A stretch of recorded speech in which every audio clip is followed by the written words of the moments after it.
Hola, ¿cómo estás? All right. How many of you actually understood the question I just asked? All right, quite a few. That's pretty good. Well, all right. For the number of people that didn't understand what I just asked, how are you in Spanish? And I know it would have been easier if I would have just asked it in English, right? But the reason why I asked it in Spanish is because there are a growing number of Spanish-speaking people moving in and living in the United States. And because of this, I feel like it is important for people who are living here to learn Spanish along with the most popular language of English. I will be discussing why I believe this should happen by explaining some problems that have developed from the lack of Spanish speakers in the U.S., as well as what has caused these problems, and a look at how we can change and solve the problem of the lack of Spanish speakers in this country. To start off this topic, let's first take a look at the problem that has arisen because of the lack of Spanish speakers in this country. The United States of America is a country that has thrived on immigrants coming from all over the world since its development as a nation. According to the United States Census Bureau website, last updated August 5th of 2015, the Hispanic population has increased to 17% of the total U.S. population, which means that there are a lot more Spanish-speaking people coming to America than in the past. Without teaching these immigrants English, how is our country supposed to grow and expand in a positive way? Samuel P. Huntington, a professor of political science at Harvard University, stated in his 2005 book, Who Are We? The Challenges to America's National Identity, that there is no Americano dream. There's only an American dream, created by an Anglo-Protestant society.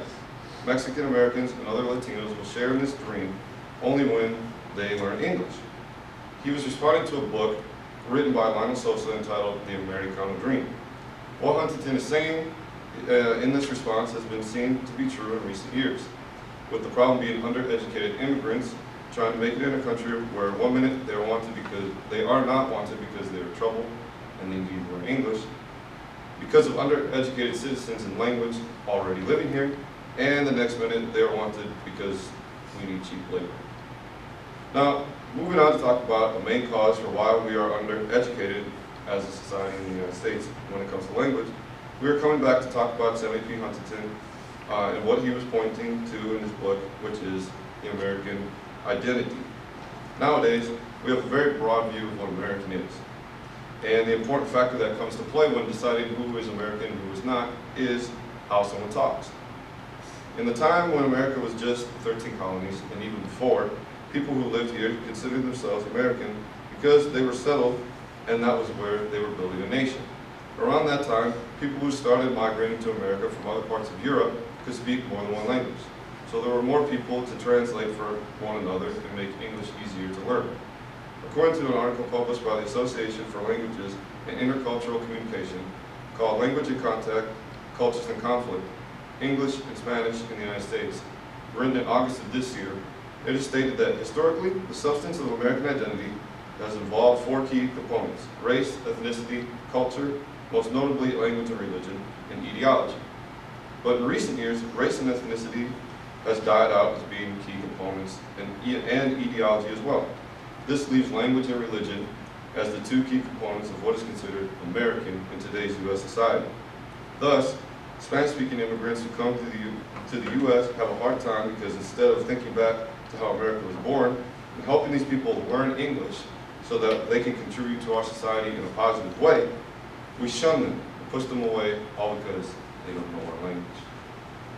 You're probably wondering, so David, this was so important, what are we supposed to do about it? Well, hey, don't worry. It's time to talk about some solutions to having educated people when it comes to language in this country. I suggest we take a little advice from Europe. They seem to have the language learning done a lot better than we do. According to the British newspaper The Guardian, on September 26, 2014, it is stated that 54% of Europeans can hold a conversation in at least one additional language than their native one. How many people in this room feel like they can hold a conversation in another language other than English? All right, 2. That's what I'm saying. In order for that many people to be able to speak a different language, they need to be taught at a young age.